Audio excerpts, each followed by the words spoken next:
En fait, ce qui est marrant dans la rue du Pré, c'est que quand on regarde les façades, là, on voit qu'il y a des maisons, il y a des maisons anciennes, là, les maisons qu'on voit là avec les toits très tendus, là, oui. là. Celles d'à côté, c'est des maisons médiévales, c'est la même époque, quoi. Il y a des plans anciens, je crois du XVIe siècle, je crois, qui étaient au musée de la Reine Bérengère, j'avais vu, où on voit le Vieux Mans avec une rue qui part, c'est la rue du Pré, quoi. Et puis 2-3 petites maisons autour.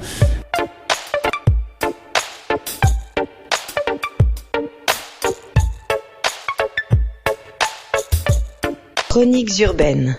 Radio Alpa, 107.3 FM, Le Mans. À 2 pas du Vieux Mans, sur la rive droite de la Sarthe, il est un endroit qui réussit à échapper aux turpitudes du temps. Ce bâtiment contemporain des maisons médiévales du Vieux Mans, eh bien c'est l'ancienne épicerie du Pré, devenue maintenant café-cantine, depuis qu'Emmanuel Viton, alias Manu, l'a repris en 2004. S'il y a seulement une rangée de maisons qui sépare l'épicerie du Pré de la rue Voltaire, véritable autoroute urbaine, eh bien c'est tout de même très efficace et le tumulte urbain de la rue est mis en sourdine. C'est un lieu hors du temps, authentique, et où il fait bon s'installer pour prendre un verre ou manger. Ouvert à tous, mais aussi aux associations, dont plusieurs s'y réunissent d'ailleurs. Le lieu est aussi ouvert sur l'extérieur, avec un très beau jardin où on peut manger tout simplement l'été sur des tables et bancs en bois. Et là, on était vraiment sur un axe un axe principal de sortie du Mans. Emmanuel Viton, propriétaire et gérant de l'épicerie du Pré. Avec le pont d'Issoire, qui était le pont-levis, donc un grand axe de rentrée. Ah, il y avait un pont-levis, oui. Ouais, Issoire, qui se hisse. Ah oui, d'accord. Donc voilà, c'était un axe important avant la rue Voltaire n'existait peut-être pas. Avant l'apercement de la rue Voltaire. Donc ici, nous, on était vraiment dans un angle avec l'abbaye de Beaulieu, la paroisse du Pré, donc il y avait aussi un passage important, 15 minutes. C'était un carrefour, un carrefour important. Et en fait, avant de percer la rue du Pré, le boulevard Voltaire, ils avaient en projet d'élargir la rue du Pré. Donc les maisons étaient frappées d'abîmement. Et quand elles ont été vendues à cette période-là, ils leur ont demandé de reculer les façades. Les plus anciennes sont celles qui sont plus proches de la rue. Entre la rue Voltaire et le quai, Nicolas Gauthier, architecte des bâtiments de France. il reste cette rue qui est absolument superbe, qui serpente, qui se tortille et qui possède encore un certain nombre de maisons en pan de bois, dont la maison qui fait l'angle et qui porte le nom de cantine aujourd'hui, et qui est probablement une ancienne auberge à la Pucelle.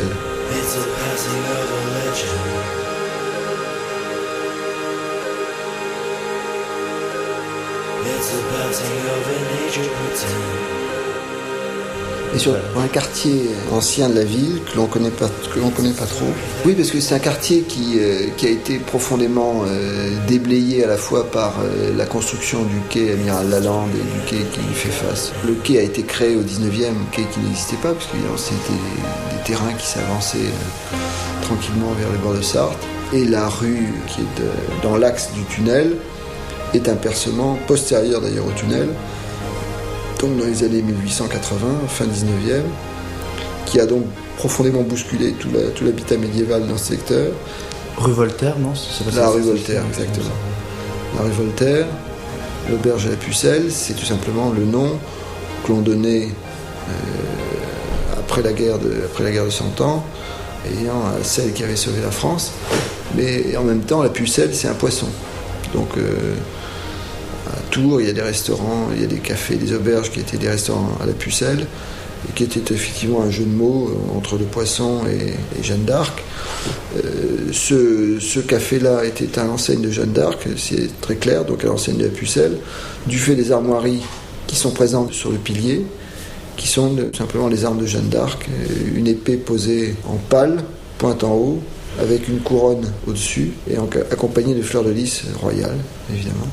Et alors, me direz-vous, ce pilier d'angle, dans l'esprit du pilier aux clés, du pilier vert, toute une série de piliers qui subsistent encore, des piliers commerciaux du Moyen-Âge et de la Renaissance, qu'est-ce qui laisse à penser que ce pilier-là serait d'origine ?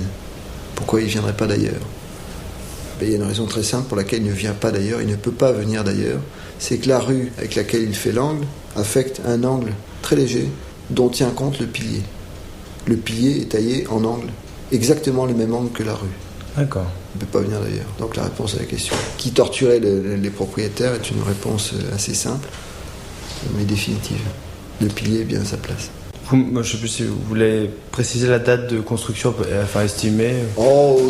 Alors, la date de construction, est-ce que je vous dirais construction ou est-ce que c'est pas un des gros remaniements, parce qu'on voit que ce bâtiment a subi énormément de transformations et qui il a fait l'objet d'une très très belle restauration conduite il y a 5 ou 6 ans maintenant, 5 ans, par Alain Barbier, architecte du patrimoine, qui a à la fois bien compris l'histoire du bâtiment et qui lui donne à la fois une belle lecture, un aspect extrêmement chatoyant et une compréhension archéologique tout à fait convaincante. C'est une très belle restauration. Et puis il se trouve que le lieu lui-même est extrêmement sympathique, où on échappe un peu au tumulte de la ville et aux misères du temps. Ouais, c'est très, très réjouissant. Donc ils ont bénéficié, les propriétaires, de subventions, d'aides? La Fondation du patrimoine a participé effectivement à la restauration de ce bâtiment-là. Et c'est une opération doublement intéressante parce que d'une part, c'est cette découverte d'un pilier supplémentaire dans la ville du Mans, sachant qu'on avait déjà un café, l'établissement à la Pucelle, place aujourd'hui de la République, autrefois place des Halles.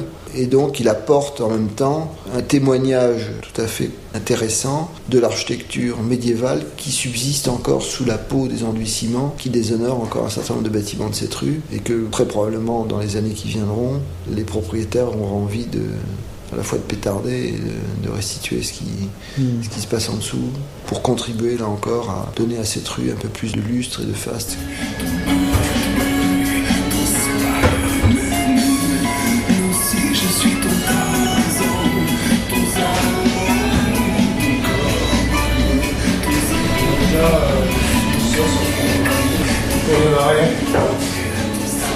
Donc moi je suis Manu, je suis président directeur général de l'épicerie du Pré. Vous êtes propriétaire du bâtiment? En fait voilà, ce qui s'est passé c'est que en 2003 je cherchais un endroit pour chercher à créer un bistrot, un resto, je ne sais pas trop exactement quoi, donc je cherchais un lieu à vendre, enfin, plutôt un fonds de commerce. Mais ce qu'il y a, c'est que je voulais un endroit qui ait du caractère, je voulais aussi un jardin. Donc ne trouvant pas de fonds de commerce qui correspondait à ce que je cherchais, j'ai trouvé un bâtiment que j'ai transformé en café-cantine. Vous le connaissiez déjà avant? Pas du tout? Non, pas du tout. D'accord. Pas du tout. C'est une agence immobilière. J'ai un peu hésité au départ parce que il y avait beaucoup de travaux à faire. C'était assez grand pour une première affaire. Enfin, il y avait quand même un pari. C'est quand même pas évident de créer quelque chose de ce côté-ci de la rivière. On est rive droite, on est perdu. Oui, On est perdu dans un faubourg. Et puis l'ampleur. Il y avait beaucoup de travaux à faire, il y avait beaucoup d'aménagements. Mais pas insurmontable puisque vous y êtes arrivé. Ce qui s'est passé, c'est que mes parents m'ont dit, on va t'aider. Il y a les parents, les amis qui. On a créé une société civile immobilière avec mes parents. D'accord. On a monté le projet ensemble, quoi. Donc notamment grâce à l'héritage du grand-père. D'accord. D'ailleurs, ce qui est rigolo, c'est que mon grand-père était lorrain et il était passionné de gouttes, notamment d'alcool, notamment la Mirabelle de Lorraine. D'accord. Et il a été bouilleur de cru quand il était jeune. Et du coup, vu qu'il a toute sa vie, il a rêvé d'avoir une maison avec une tour. Et la SCI, on a créé la SCI avec son héritage. On a appelé la SCI Mirabelle. Et sur la tour, quand on a remis des épis de fêtage. Les épis de fêtage, c'est bien ce qu'il y a en haut du toit. Qui était pas nécessairement. On n'a pas trouvé de traces d'épis de fêtage auparavant, mais on a décidé d'en mettre. Et on a demandé au potier de nous faire une petite boule tout en haut de l'épi de fêtage qui est une Mirabelle. D'accord. Oh bah joli clin d'œil. Incroyable. Voilà pour la petite histoire. Alors c'est bien, vous avez adapté un petit côté plus contemporain sur la ferronnerie là, du garde-corps. L'architecte disait voilà, que de toute manière, il ne devait pas y avoir de garde-corps à l'origine. Ouais. Donc tant qu'à inventer quelque chose, autant aller directement dans le moderne. La maison à l'origine s'arrêtait là, avec un départ en encorbellement, comme vous disiez. Et donc toute cette partie, tour, piliers, etc. a été rajoutée après, quoi. D'accord. Donc alors après, qu'est-ce qui s'est passé réellement? C'est la rue qui a été modifiée, un alignement qui a changé, ou ils ont agrandi? Ouais, a priori ça doit dater quand même du XVIe siècle. Donc la maison peut-être est plus ancienne. Ah oui. Parce que tous ces éléments...